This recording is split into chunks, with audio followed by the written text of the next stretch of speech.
This program is made possible in part by public television stations.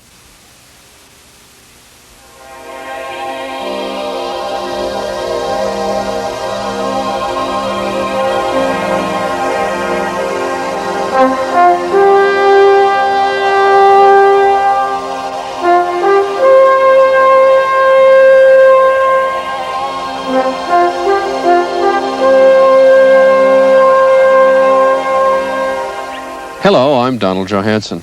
Our second film about the discovery of animal behavior spans 3 centuries of investigations. We'll start at a time just after the Pilgrim Fathers landed in America.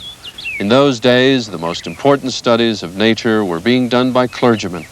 And we'll meet one of these theological naturalists, John Ray.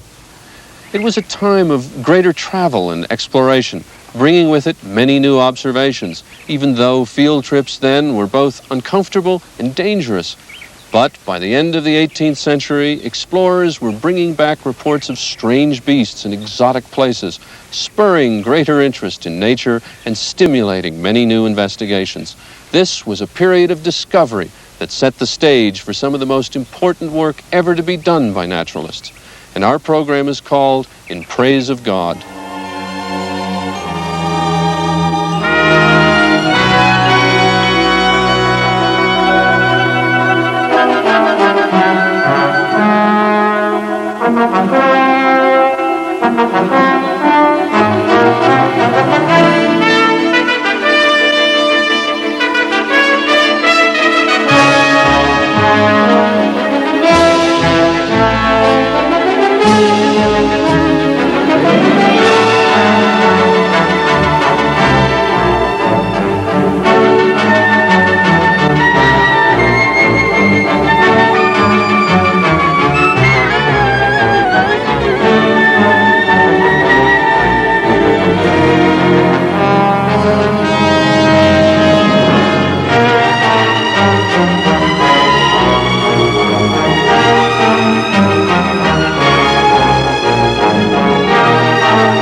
During the Dark Ages, natural history was natural mystery.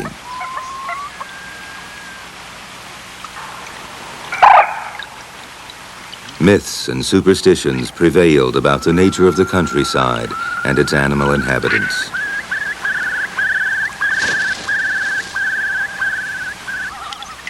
In those days, it was difficult to distinguish facts from fallacies.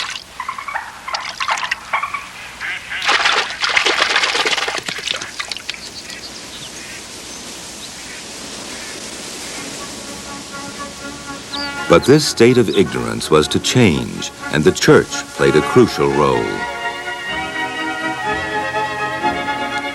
It recommended priests to celebrate God by studying for themselves the work of his creation.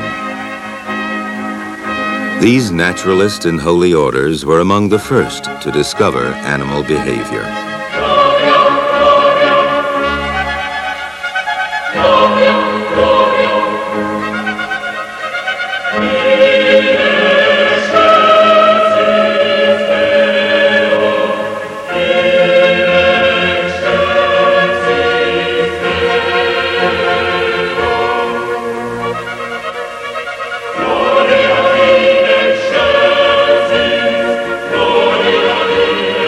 In 1649, the year that King Charles I was beheaded, John Ray, a theological scholar, became seriously interested in natural history.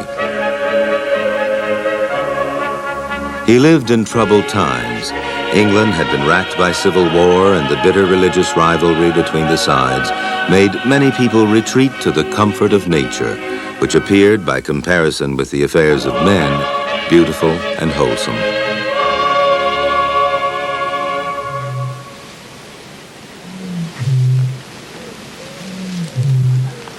Such considerations seem to have influenced Parson Ray.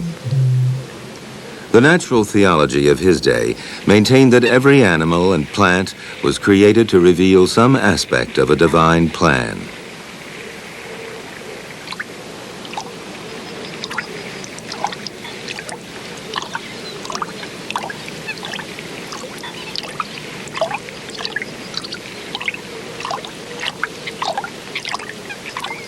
Taking notice of nature was therefore a duty for a priest, who came all the better to understand the mind of God. By tradition, most people destined for the church learned about fowls and beasts from the medieval texts. But Ray was unusual. He went out into the fens of East Anglia to see for himself God's creatures. There he began to realize how little was known about them.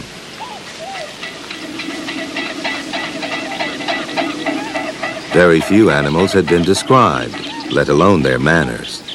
The same species had different names in every parish.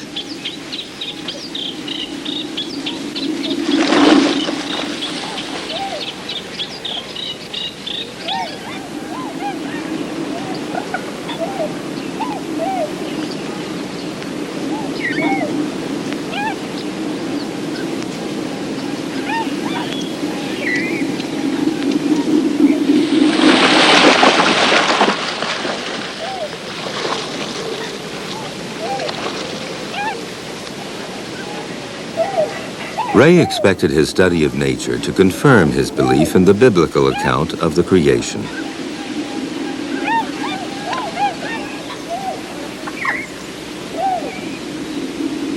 In the beginning, it was written, God made from a primeval chaos a perfect world, but this he destroyed in the mighty flood.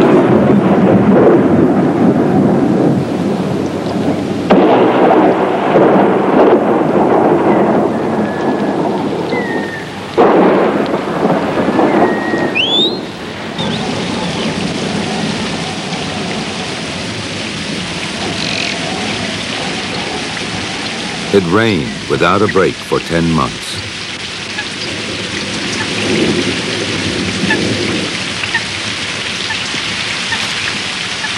Everything perished in the deluge except 2 of each and every species.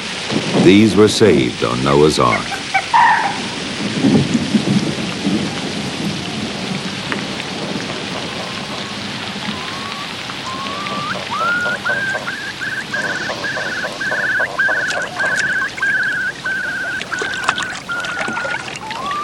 When the water subsided, the survivors disembarked from Noah's boat into an empty world.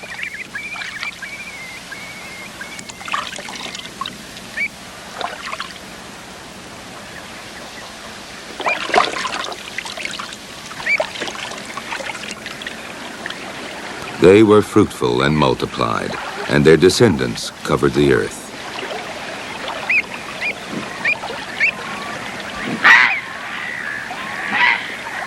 John Ray saw things that eventually made him doubt the accuracy of this version of natural history.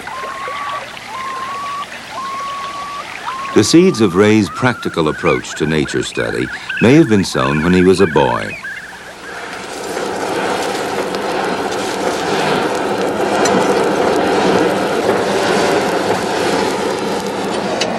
Ray was born in Black Notley in Essex in 1627. In the smithy, he helped his father mend plowshares, shoe horses, and make useful implements out of iron.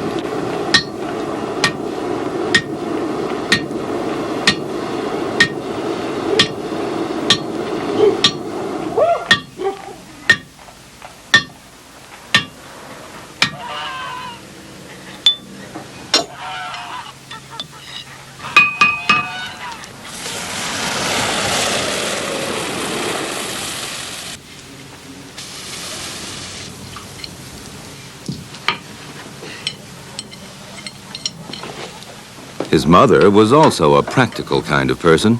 She was a herbalist. John? You come out with me now, John. We're gonna gather herbs now, John. Through her, John Ray developed a liking for plants.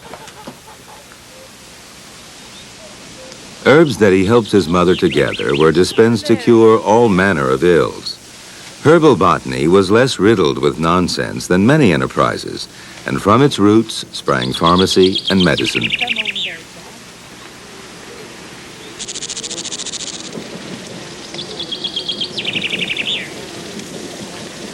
Ray's parents were enlightened enough to ensure that their children went to school.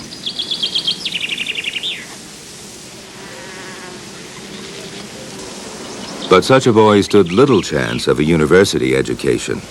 By good fortune, however, John's intelligence was recognized by a clergyman who managed to get him into Cambridge.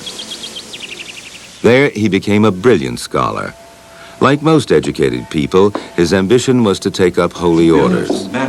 In the meantime, he taught a variety of subjects and investigated the anatomy of birds. I find it particularly interesting to note the serrations along the under edge.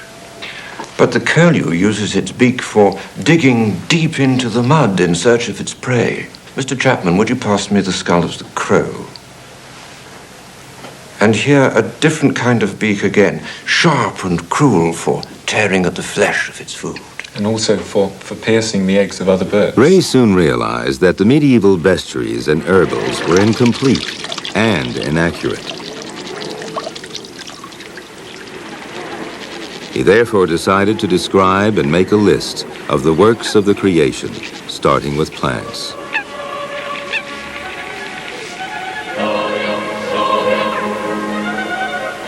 The cataloging of nature was vital because it put an end to the confusion, enabling people to identify what they were looking at. Ray's quest for flowers took him all over Great Britain.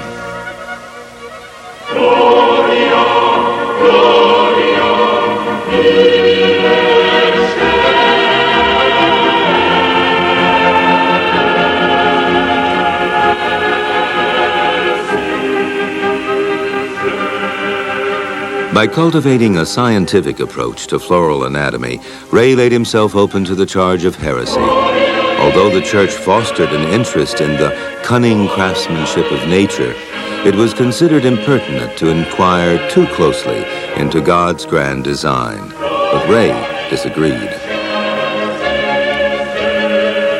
As if Almighty God were jealous of the knowledge of men. For those who scorn and decry the truth should remember it is knowledge that makes us superior to the animals, and capable of virtue and of happiness such as animals and the irrational cannot attain.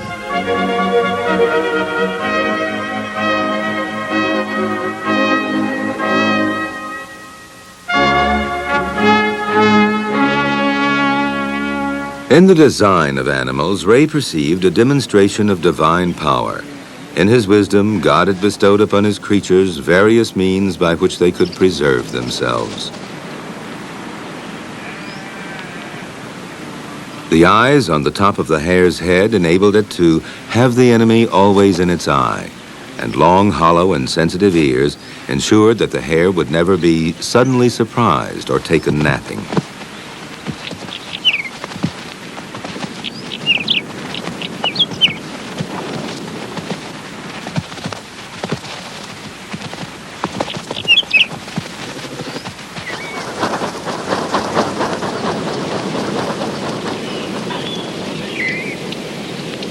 In the behavior of birds, Ray also thought he discovered schemes by which the Creator ensured that every species could preserve themselves. Why should all creatures be made male and female? Why should there be implanted in each sex such a vehement and inexpugnable appetite of copulation? Why? Because it is the great design of Providence to maintain and continue every species.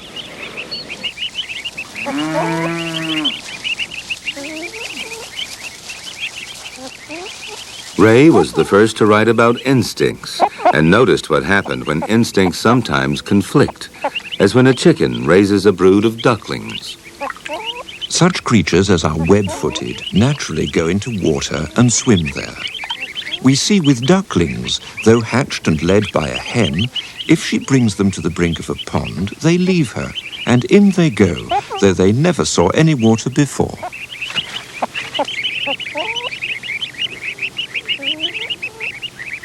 Though the hen clucks and calls, and doth what she can to keep them out, the ducklings take their leave of her.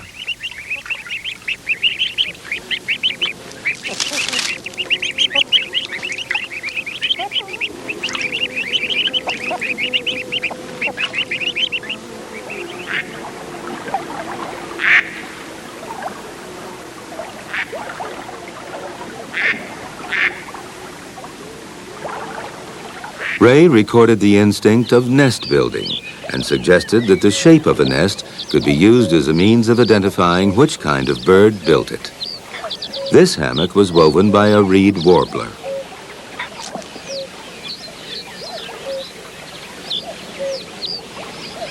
Ray recorded his thoughts. Birds of the same kind make their nests of the same materials and possess the same design, so that by the sight of the nest, one may know for certain what bird it belongs to.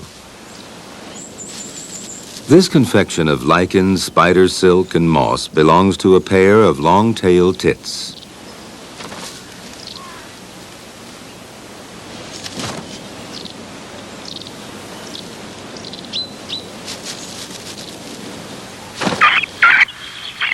Ray observed that nestlings instinctively elevate their rumps, so helping their parents remove their excrement.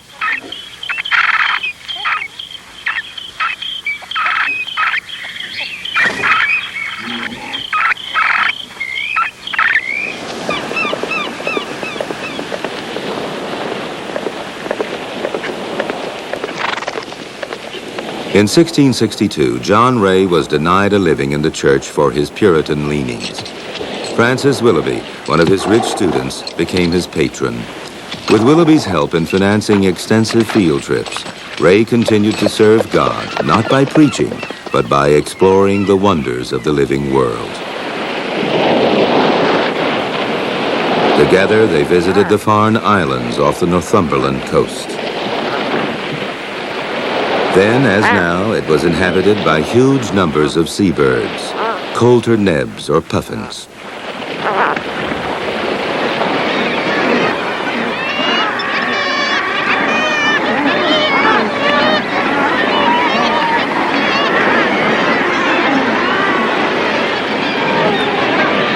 They saw thousands of sea hens or guillemots jostling for body space.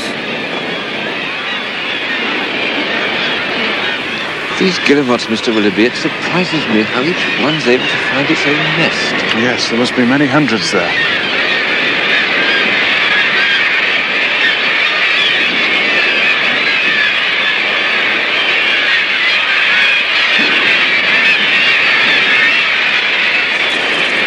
They took accurate notes on habits and observed the subtle differences between individual birds.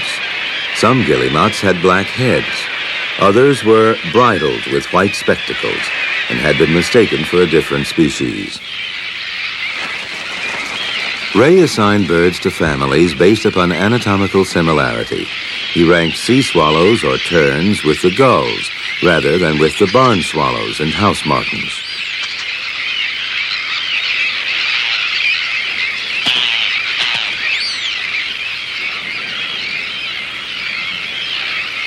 One of the purposes of such journeys was to collect information for a series of books on fishes, quadrupeds, and insects. One was to be a grand treatise on birds.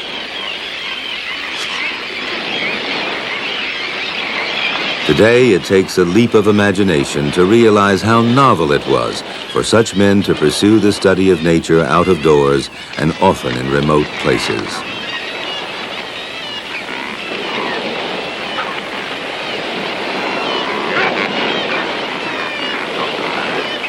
Most scholars relied upon hearsay and what little was already written.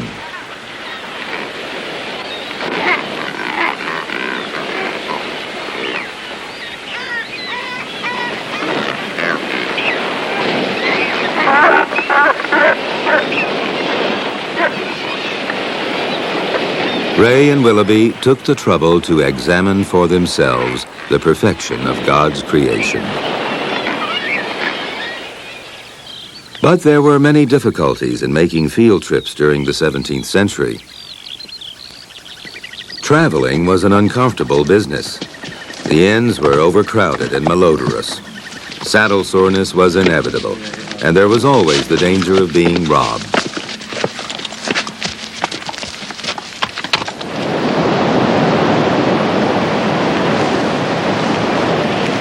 Despite the hazards, Ray found evidence which conflicted with one of the church's contentions. that God had stocked the world with a full complement of animals and plants. Beneath the cliffs of Whitby in Yorkshire, Ray examined fossils.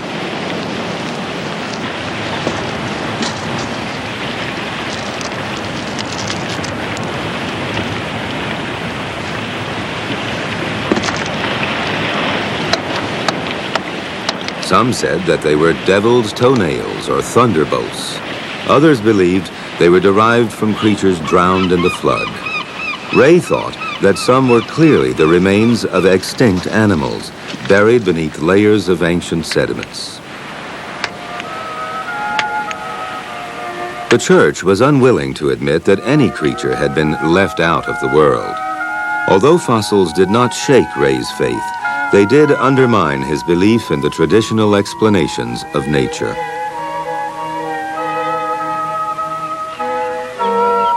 Toward the end of the 17th century, yet more secrets of nature were being unsealed and explored. Experimental philosophy, or science, flourished, ushering in an age of noble discovery.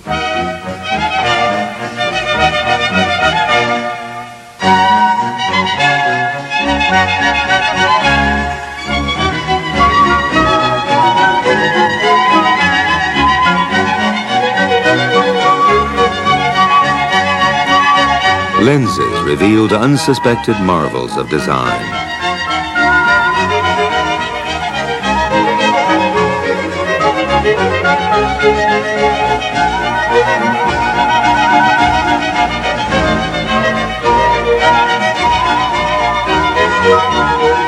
Creatures resembling the mythical monsters were discovered.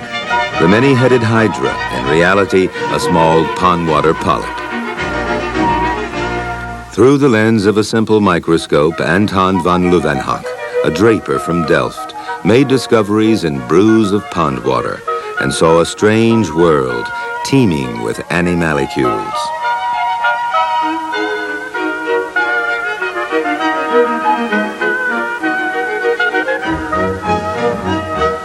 John Ray contributed to this scientific renaissance.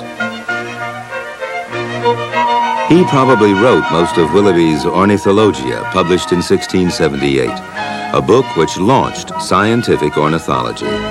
It contained the most significant discovery of behavior of the period, the territorial nature of birds.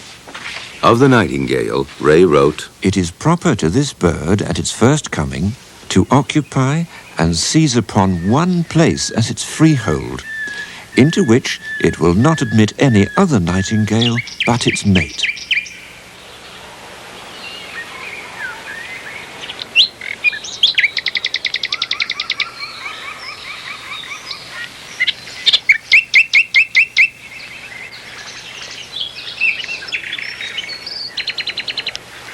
Nearly a century later, another Parson naturalist found out why birds become landowners during the nesting season.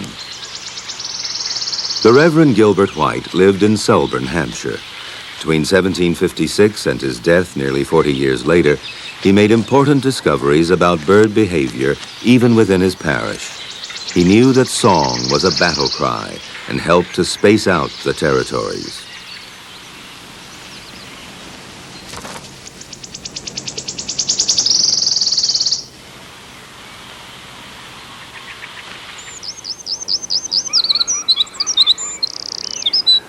White recorded his opinion in a letter. During the amorous season, such jealousy prevails between male birds that they can hardly bear to be together in the same hedge or field. Most of the singing and elation of spirits at that time seem to be due to the effect of rivalry. It is to this spirit of jealousy that I attribute the equal dispersion of birds in the spring over the face of the country. He was the first to use song to distinguish between similar-looking species. I have now made out 3 distinct species of the willow wrens. 2 I know perfectly, for one has a joyous, easy, laughing note. The other, a harsh, loud chirp. The chirper is the chiff-chaff. The bird with the joyous, easy laughing note, the willow warbler.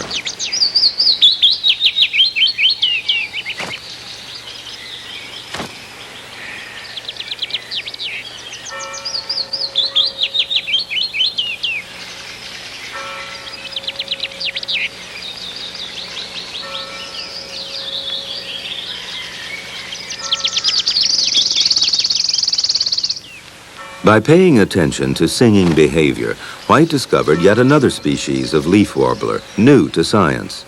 It haunted the tops of high beech trees and made a sibilous, grasshopper-like noise. It was the wood wren, or wood warbler. Even today, bird watchers use song for identifying the furtive little warblers.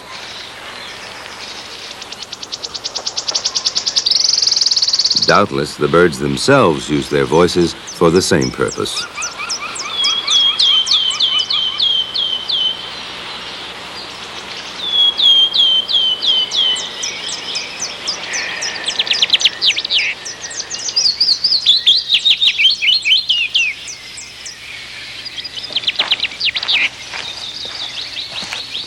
As a country parson, White had plenty of excuses to observe nature. It took him outside where he could meet his parishioners, so he didn't have to feel guilty about the time he spent on such matters.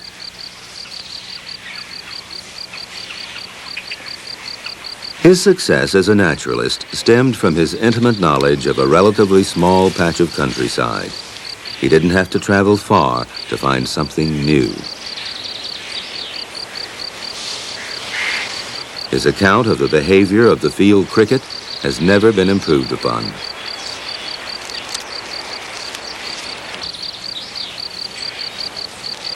He studied them on a sunny slope at the back of the village church. As the cheerful summer cry of the crickets cannot but draw the attention of a naturalist, I've often gone down to examine the economy of these creatures and study their mode of life.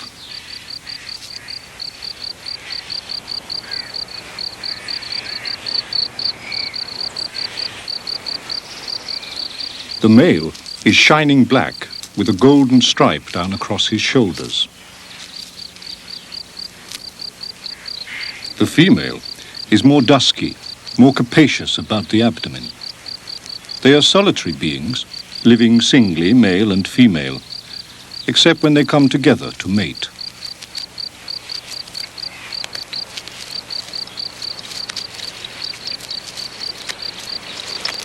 The males make the shrilling noise by a brisk friction of one wing against the other.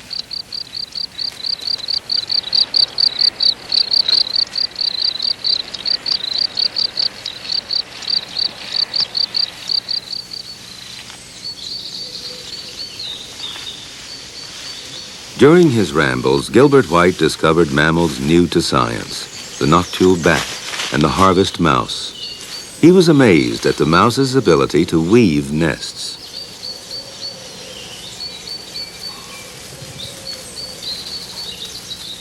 They build their nests amid straws of corn above the ground, and sometimes in thistles. They breed as many as 8 in a litter, in a little round nest composed of blades of grass or wheat. An elegant instance of the effort of instinct.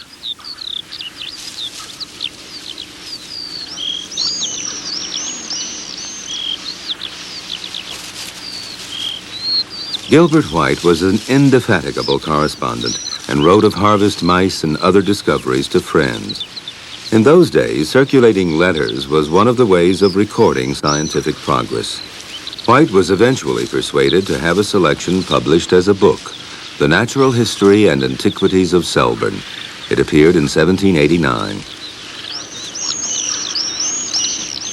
His account of nature was referred to as the Journey of Adam in Paradise. It was full of original observations.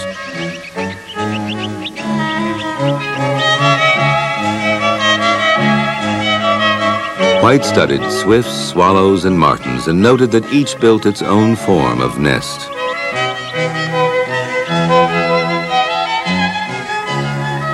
The house martin plastered cups of mud beneath the eaves in Selborne. He believed that it was Providence who had endowed different members of the swallow tribe with varying architectural skills.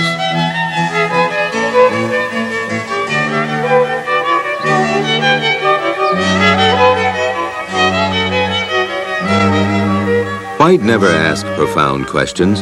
To him, the habits of wild creatures were a simple source of religious wonder. But in his descriptions, he managed to avoid the temptation of attributing human thought and emotions to animals. That was quite an achievement for a man who was a poet at heart. But he did support a well-worn myth about how swallows and martins spent the winter.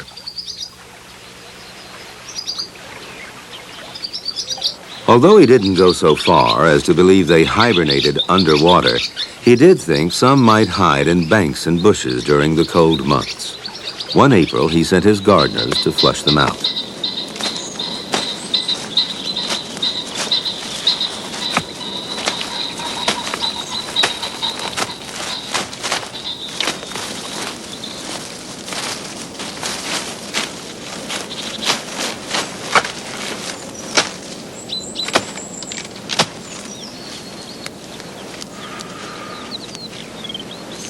They found no evidence of sleeping birds.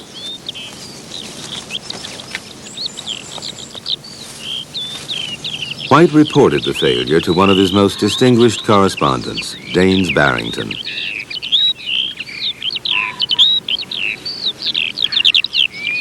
Barrington was an eminent judge, an historian, and a naturalist. He pioneered a scientific approach to the study of bird song.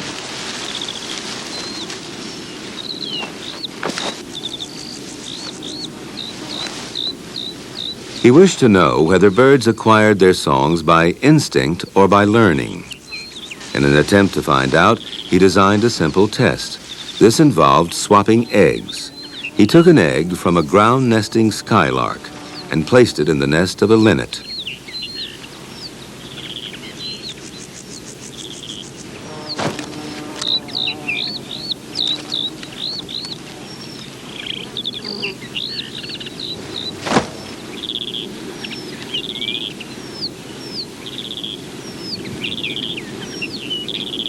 Barrington removed one of the linnet's clutch to compensate for the skylark's egg.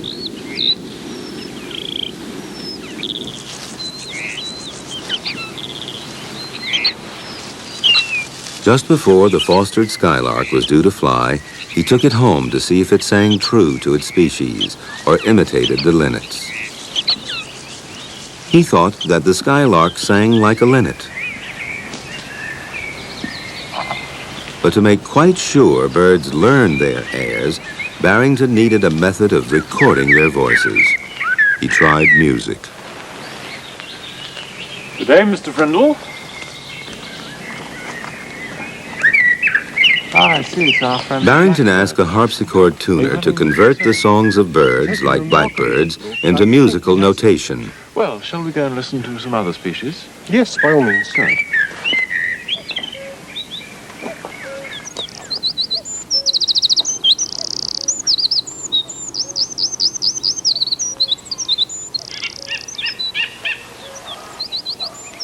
Some songs were easier than others.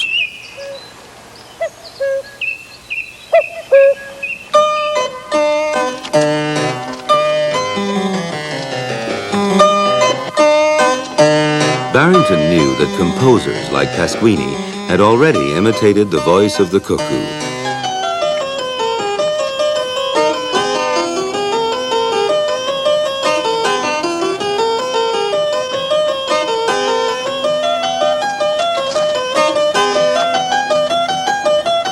But could the more complex songs of birds be rendered into patterns of crotchets and quavers?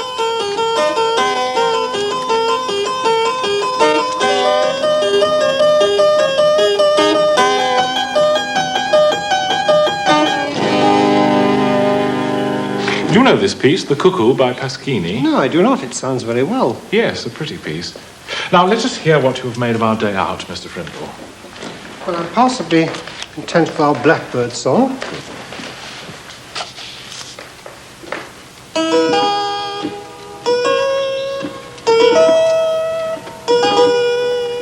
You understand, I've had to bring the pitch down by 2 octaves. Yes, I understand.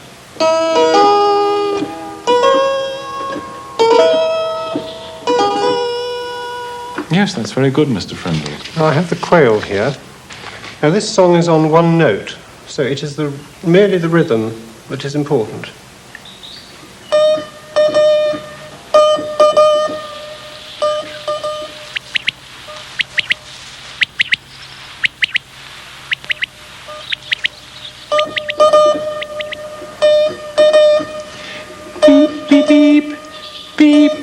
Yes, that's unmistakable. And the nightingale? Yes, the nightingale. I must say I'm somewhat loath to imitate the masters of our bird song.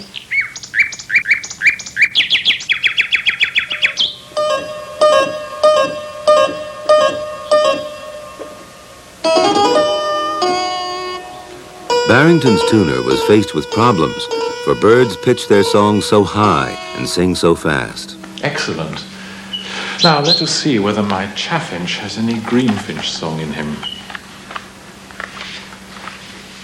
Barrington concluded, wrongly as we now know, that all birds learn their tunes.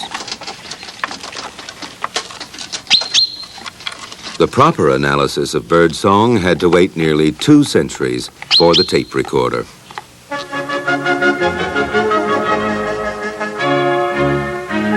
In 1760, in the forest around the Palace of Versailles, lurked wolves and their prey, red deer.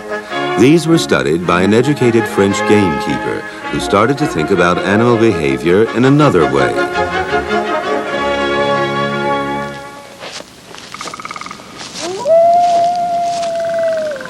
Charles Leroy was intrigued by the differences in habits between the wolves and the deer.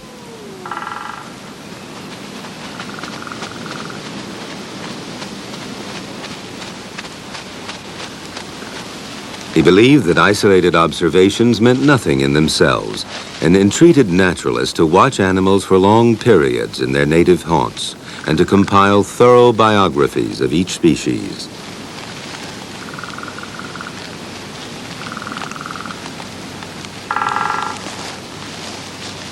Leroy speculated about the way the wolf's lifestyle affected its mentality.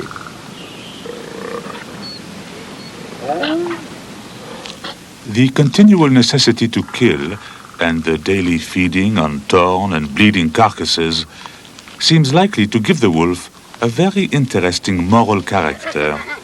And yet, except in cases of rivalry and love, wolves do not appear to be actually cruel to one another.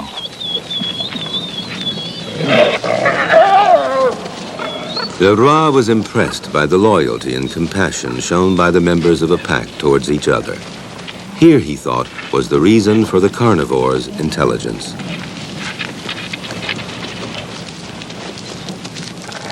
Such teamwork, crucial to their success in hunting, gave birth in their minds to new ideas.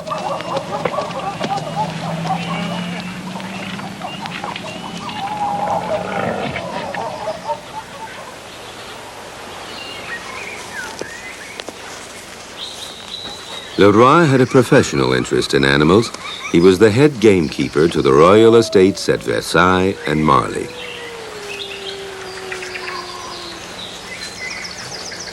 He had to contend with the natural cunning of those animals that competed with the hunting aristocracy for game.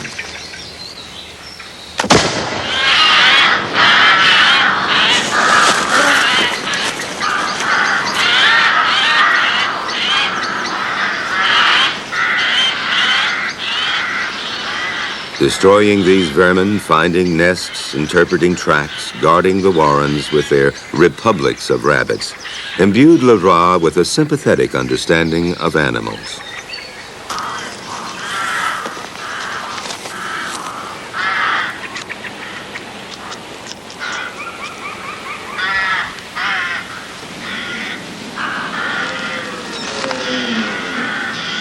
But it was the precious red deer upon which he lavished most of his attention, contrasting their ways to those of the voracious wolves.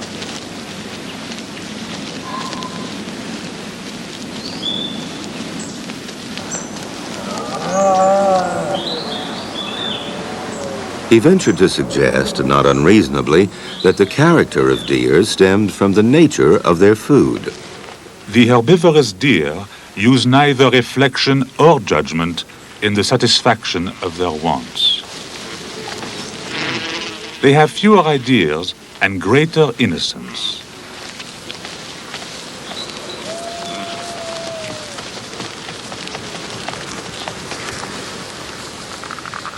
Their ways are gentle, offering the constant spectacle of calm and peace.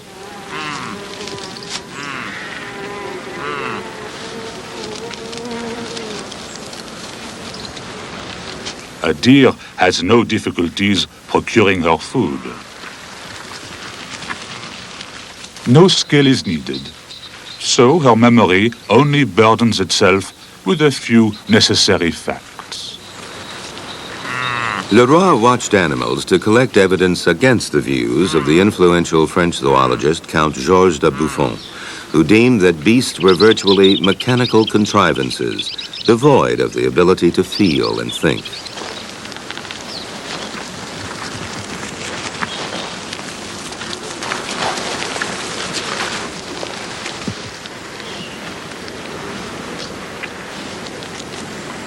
Leroy believed that although animals were a lower form of creation than man, they were nevertheless conscious beings, only limited by their brutish desires.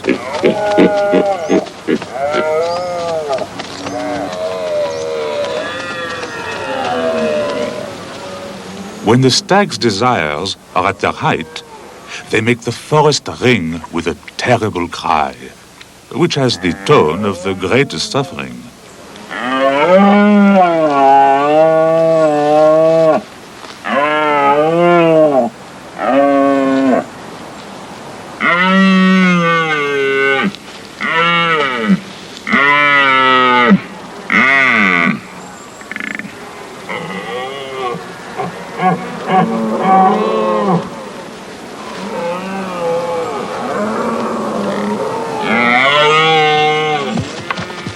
The combats between the males seem to have for their object solely the possession of the females without any admixture of preference.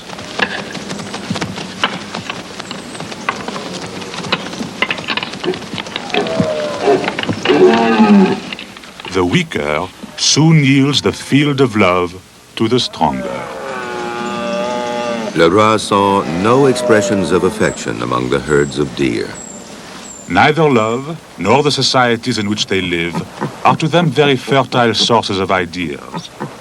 Love to a stag is but a passing desire of a purely sexual nature, involving no preference, no family cares.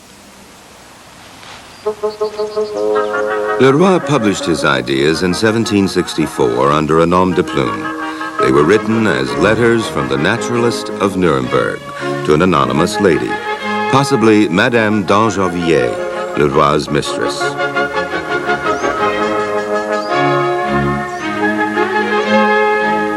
By the end of the 18th century, the boundaries of the known world were expanding fast.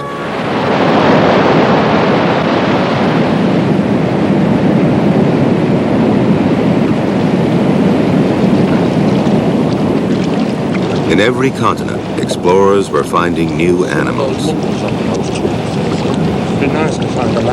Books by travelers were bought eagerly by those who thirsted to learn of faraway places. Stories about South America were especially sought after. It was the land of El Dorado. The journals of Charles Waterton, the 26th Lord of Walton Hall, were widely read.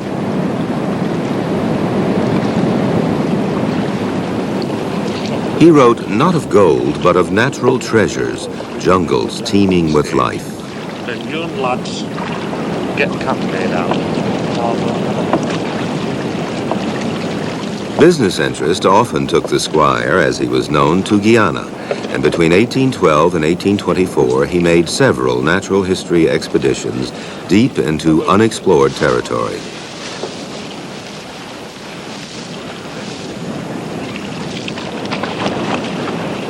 Give me my boots, will you?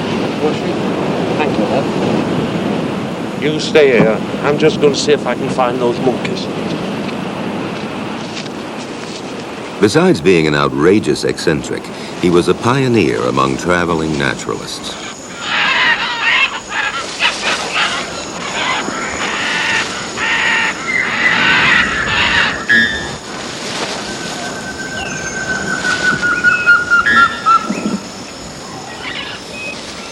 His impressions are vividly and devoutly recorded in his book, Wanderings in South America. I've discovered a world brimming with objects calculated to increase our thanks and gratitude to God.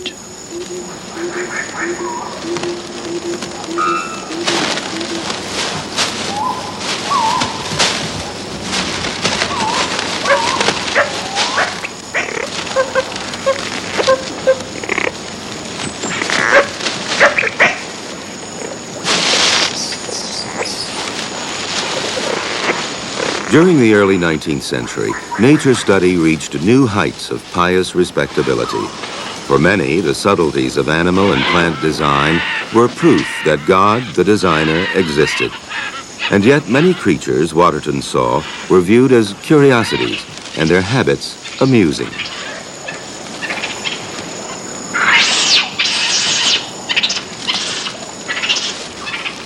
Monkeys were thought to be the outcome of divine disfavor, debased replicas of man.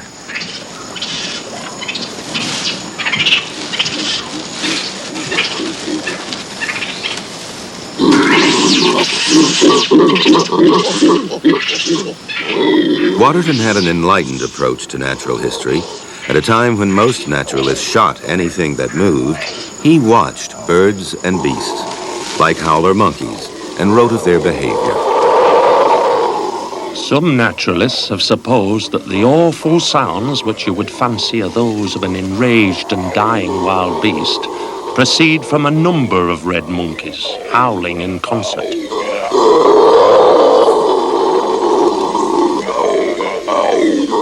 One of them alone is capable of producing all these sounds.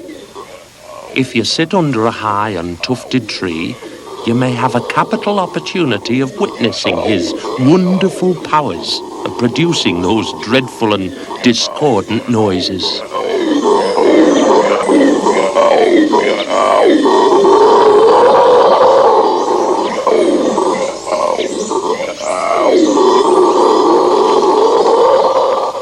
Snakes held an equal fascination for Waterton. Although he was very religious and believed in the biblical texts, he was able to watch serpents without being reminded of the deeds of the devil.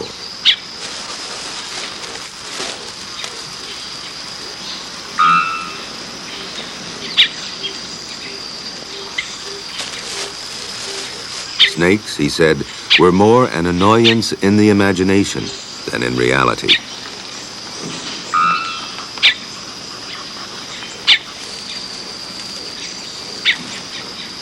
Waterton was fascinated by the sloth.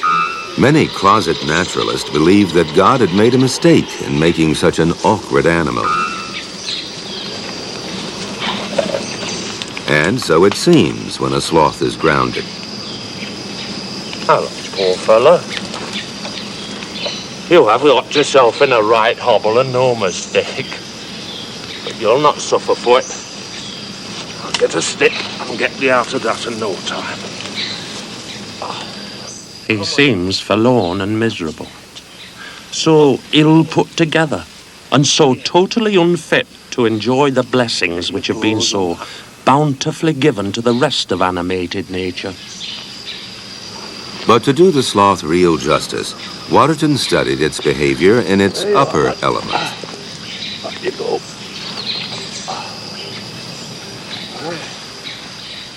The sloth is doomed to spend its whole life in the trees, but not upon the branches, but under them. He moves suspended from the branch and is the only quadruped to live hanging from his feet. He must therefore have a very different formation from that of any other animal.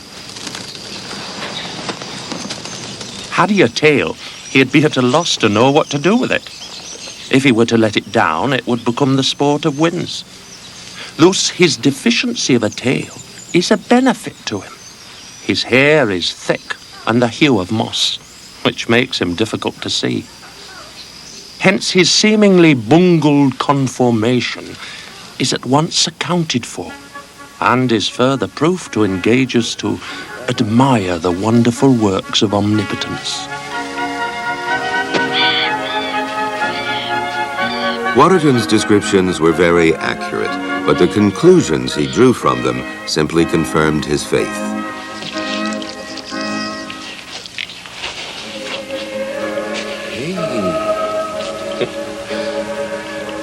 You've got a good set of teeth there, haven't you?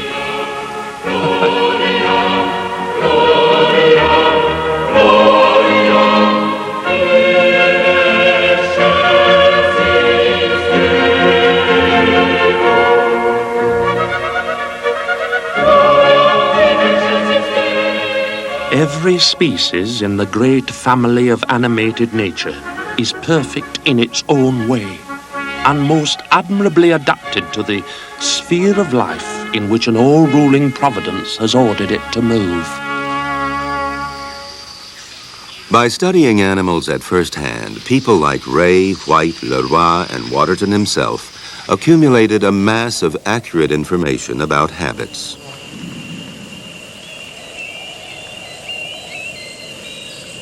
But as the 19th century wore on, the sheer volume of this knowledge invited a different kind of expert to reinterpret it and to suggest a completely fresh framework to nature, something altogether less passive than the notion that everything is an illustration of divine wisdom.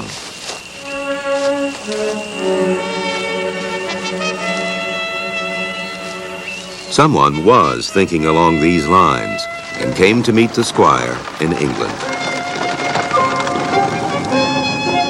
In October 1845, an unknown zoologist traveled to Walton Hall, Waterton's ancestral home.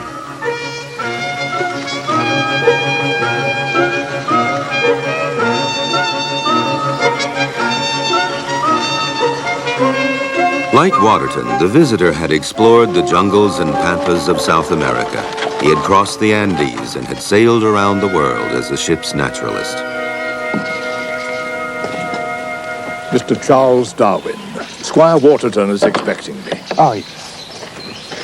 Mr. Charles Darwin, sir. My dear Darwin, welcome to Walton Hall. Delighted to meet you, sir. Good of you to talk. Thank you, thank you. Come in, come. Thank Make you. yourself at home. In 1845, Waterton was already in the public eye for his discoveries in South America and for his skill as a taxidermist.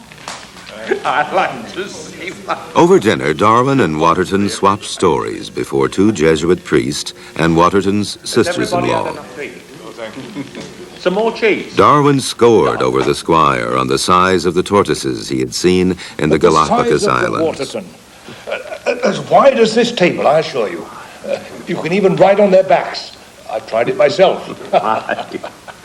Fascinating. Both Darwin and Waterton shared a sense of excitement about the living Mind you, world. Guyana is also blessed with some wonderful animals.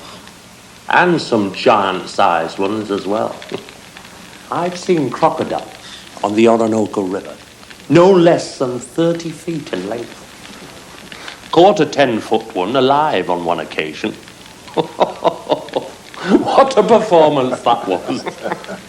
The brute had swallowed a special baited hook. But Waterton believed that all creatures were isolated acts of creation made for the benefit of man. No. Twice the size of this he was, lashing his tail like fury. While they were pulling him in, I took my chance. I jumped on his back and forced his forelegs up over his shoulders like that. I tied them together out of harm's way. Nothing to it after that. Oh, those jungles, Darwin. I'd give my right arm to visit them again. Such bounteous creation. We certainly live in a world, gentlemen, for which God can be truly praised. Amen to that, Father. Amen to that. Darwin was already skeptical, for he was poised to present an enduring challenge to the faith of his host, a faith which maintained that animals and people were created separately. The impact Darwin was to have upon the study of animal behavior was to be nothing short of revolutionary. Darwin's theories were to stun not only his fellow scientists, but the entire world. We'll see the impact of his studies in our next program in this series. Until then, I'm Donald Johanson, and enjoy your world of nature.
This program was made possible in part by public television stations.